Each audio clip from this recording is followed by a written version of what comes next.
Since the release of the teaser trailer to Godzilla X Kong Supernova, there has been some people out saying that this is going to change the Monsterverse and is going to take the series into a serious direction. However, there is some people that think that it's going to take itself too silly and not too seriously by the teaser trailers. Now we haven't got any footage of what the film's going to be like. We haven't seen what the monsters and especially Godzilla and Kong are going to be like in the film. So we don't really know or have much clue on what the film of Godzilla X Kong Supernova is going to be like. But previous film, Godzilla X Kong The New Empire, was kind of mixed between fans and critics. Some fans really loved the film, praising its goofy nature and the monster action, finally looking like it's wrapping up Kong's journey in that film, or Kong starting his new home he always wanted. There was a lot of flaws in the film, such as the human characters, as well as some CGI moments that just don't look convincing, as well as some people not liking Scar King as a villain. I know there are some people that love Scar King as well in the Monsterverse fandom. But one thing in Godzilla X Kong The New Empire that split fans the most was the movie's handling of Godzilla. Godzilla's screen time, of course, as well as the majority of Godzilla fans not liking the design of Godzilla evolved in the film, which a lot of people were criticizing this design ever since they first saw it in the trailers when it released. No, this isn't the first pink Godzilla, of course. That's Godzilla 2000 with just his dorsal plates being pink, but still though, a lot of fans did not like this design. And when it comes to the movie, a lot of fans did not like the movie for its goofy moments in the For instance, the Godzilla and Kong running scene that was teased throughout the trailers, as well as Kong riding Godzilla. Once The New Empire was released, there was pretty much a mixed response with the film. Obviously, there were Godzilla fans that loved it, and there was Godzilla fans, particularly I would say some of the Toho/serious Godzilla fans, that mixed or hated the movie. This was mostly just because of Godzilla in the film, the design, and also how he took a backseat for Kong to be the main star of the movie, which begs the question, has the Monsterverse failed Godzilla? Well, we're about to find out, but I think you all know the answer to it. To first start off, we had to go back all the way 10 years to 2014. Legendary Pictures and Warner Brothers released Godzilla, which was supposed to start off the Monsterverse, bringing Godzilla to American audiences after the disastrous 1998 movie. The film would be a success. Many Godzilla fans praising the movie. Even to this day, Godzilla 2014 is probably one of the most praised movies in the Monsterverse, mainly from people that like the serious tone, as well as finally bringing back the King of the Monsters after a 10-year isolation from the franchise. Obviously, they were going to make a sequel, Godzilla King of the Monsters, in 2019. But before we talk about King of the Monsters, we have to go to Kong Skull Island in 2017. Kong Skull Island was also released in 2017 and was also successful. At the end of Kong Skull Island, a post-credit scene for the film, which revealed that Kong wasn't the only Titan on the planet, and that there was going to reveal that in the next film, there was going to be Godzilla and King Ghidorah, as well as possibly the future of the Monsterverse, with Godzilla and Kong possibly crossing over on the big screen. Fans were extremely excited about this, and there was enough hype for the sequel, Godzilla King of the Monsters. However, King of the Monsters didn't do too well at the box office, probably because it was released in 2019, on the year when Avengers Endgame, as well as some other popular movies, were being released at that time. Based on the failure of King of the Monsters, this made Legendary a bit risky with making solo films of one kaiju. So, King of the Monsters post-credit scene, we saw Godzilla and Kong crossing over, which means the next film is going to be a Godzilla vs. Kong crossover film. And then in 2021, we got the highly anticipated Godzilla vs. Kong.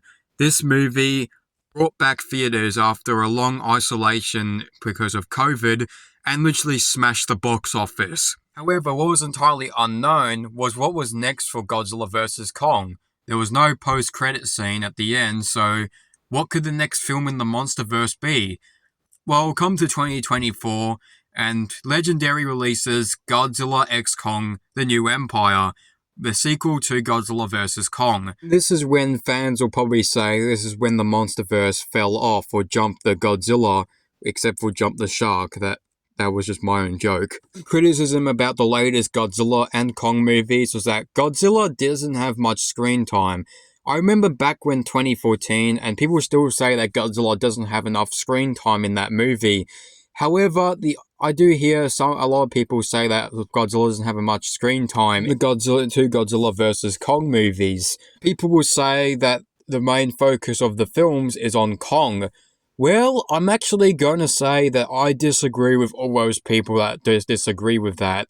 Well, yeah, I did say on the channel before and in some other reviews of Godzilla X Kong The New Empire, as well as some other films, that Godzilla isn't in the movie as much as Kong, which Kong is supposed to be the main focus of the film. There's still some people that say that Kong killed Godzilla in the Monsterverse, which I do have to definitely 100% disagree, because everyone that worked on Godzilla vs. Kong didn't just care about Kong, they also cared about Godzilla. Because of story and structure and plot, they've made Godzilla kind of a secondary character for Kong.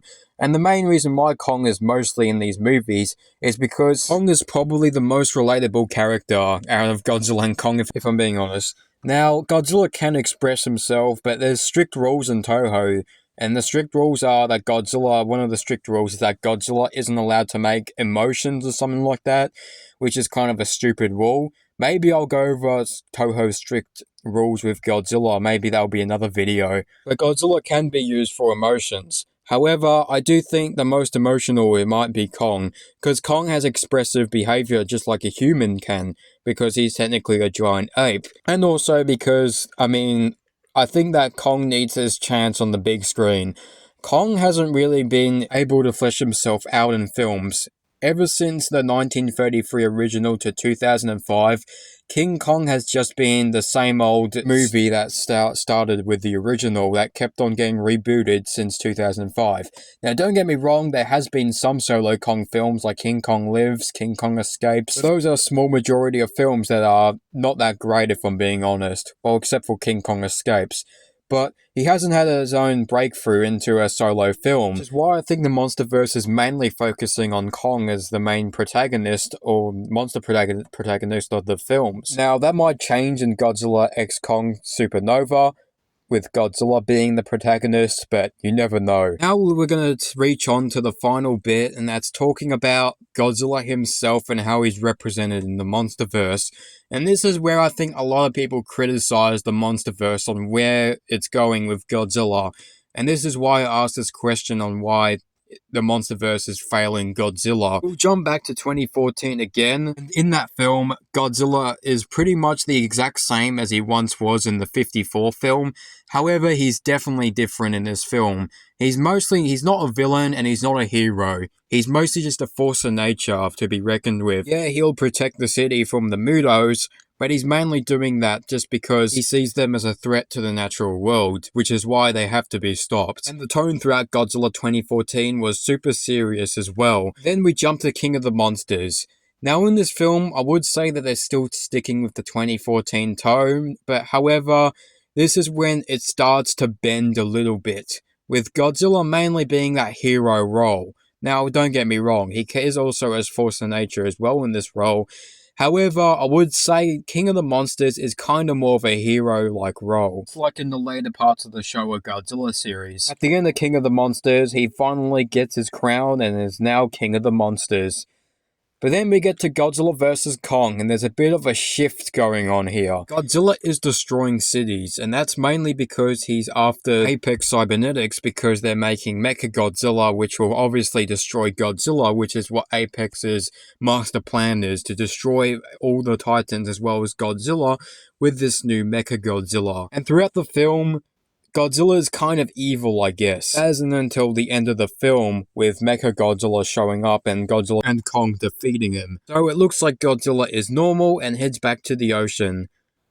That is until Godzilla X Kong The New Empire.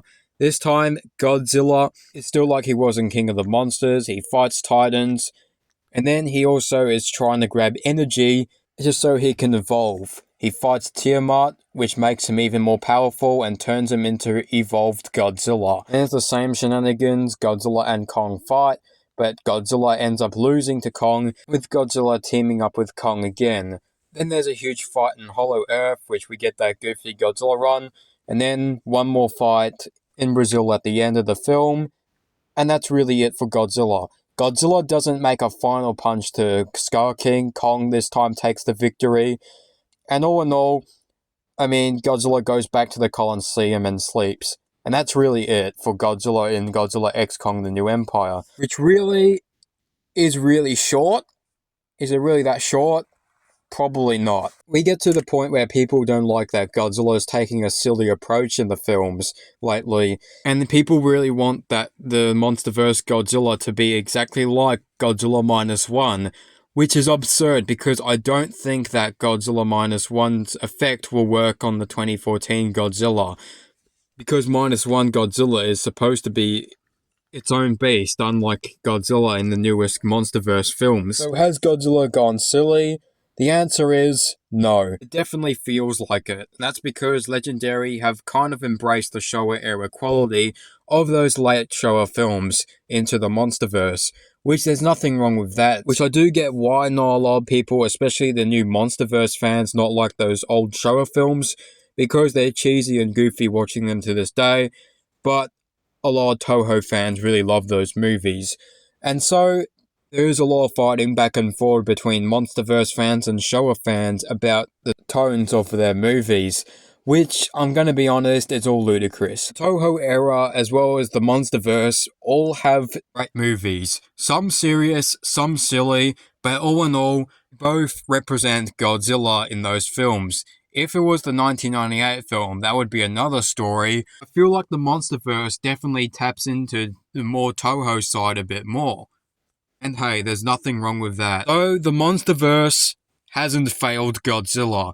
Godzilla's not silly in the films. Yes, he is wearing pink, but that's supposed to be a part of the film in his evolved form. And yes, the Monsterverse's tone may get a bit silly, but it's nothing like Godzilla Minus One, so yeah, they're completely different movies. You can't have the exact same. You can't have 12 Godzilla Minus One films, like, from both franchises. Like, what are you talking about? Kong isn't killing Godzilla. How many times do people blame Kong for everything? What I'm saying to the Toho and the Monsterverse fans is, why don't we all just get along here? These are just movies, monster movies, mostly made for children, which I know a lot of adults are going to butcher me for that, because there are a lot of Godzilla movies that are made for adults, but still though, the majority of the franchise is supposed to be catering to young children, if I'm being completely honest. So don't take these movies too seriously, and just get along with others, and their opinions as well.